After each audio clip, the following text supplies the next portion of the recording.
আসসালামু আলাইকুম রহমতুল্লাহি ওয়া বারাকাতুহু। আজকে সবাইকে একটা হাদিস শোনাবো, সবাই মন দিয়ে শুনবেন। হযরত আব্দুল্লাহ ইবনে ওমর রাদিয়াল্লাহু তাআলা আনহু হইতে বর্ণিত আছে, বর্ণনা করেন রাসূলুল্লাহ সাল্লাল্লাহু আলাইহি সাল্লাম ইরশাদ করিয়াছেন, ইসলামের ইমারত 5 জিনিসের উপরে কায়েম করা হইয়াছে।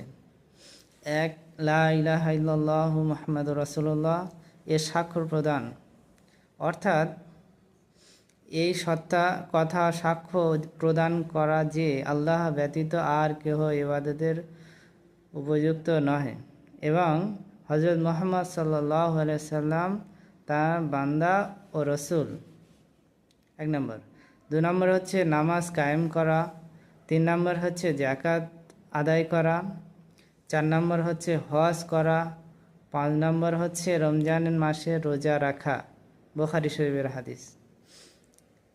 এর উপরে আমরা সবাই আমল করব আর সবাইকে শোনার সুযোগ করে দেবেন, বেশি বেশি শেয়ার করেন।